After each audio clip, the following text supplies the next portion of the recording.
Hello, I am Dr. Precious Hall. I'm an assistant professor in the government department here at SLU.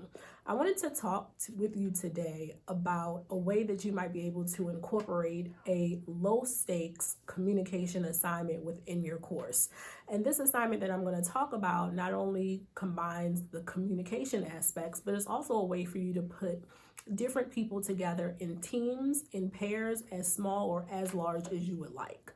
The assignment that I use here is an assignment that I've actually brought with me from when I was previously at a community college. And one of the reasons I bring that up is so that you know that this works with students at all different levels, skills, and abilities. This is an assignment called reading circles. Sometimes in a course you might have readings that might be especially difficult for students, and they might be intimidated to raise their hand to discuss it in a one-on-one fashion. What these reading circles allow you to do is to put your students into optimally groups of 5, but it can be less than a group of 5, but to put them into groups of 5 and to have those groups collectively discuss the reading. What you also do with the reading circles is within that group of 5, you assign each person a specific role. That role helps to focus them as they're reading that text outside of class to come into class to bring their own perspective. So for example, one of the roles is you would have one of the students be a facilitator. The job of the facilitator in the reading circle is to come to class having already done the reading with a good list of about 6 to 8 discussion questions to bring to his group. Now, those 6 to 8 questions are just a foundational launching or starting point for the students, but it's the facilitator's job to really get everything started. Another role that you would assign would be someone called the summarizer, and that's just as it sounds. This person, as they're reading, their job is to bring a complete summary to the course. What was the reading about? What do they think the purpose of the reading was? That contributes to the conversation.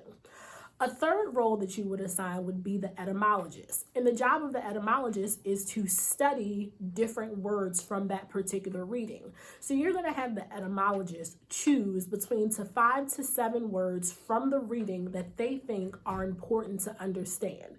They're going to do a word study, define that word, use that word in a sentence, consider why that word is especially important to that reading.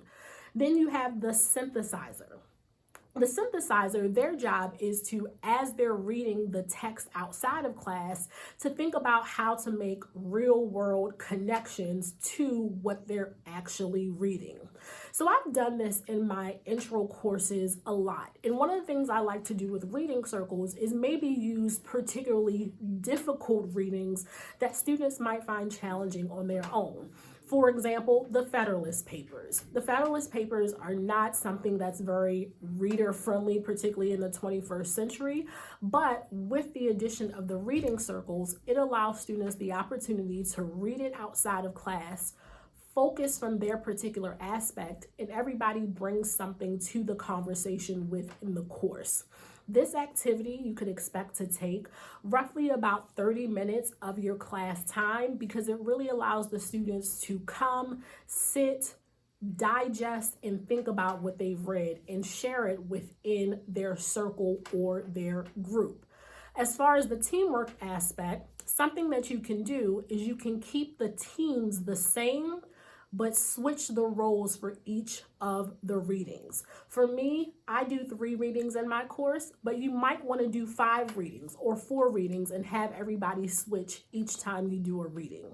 The point is that if you're looking for a way to incorporate some oral communication practice skills, some teamwork or group work in your class, reading circles are a very easy and low stakes way of getting that done.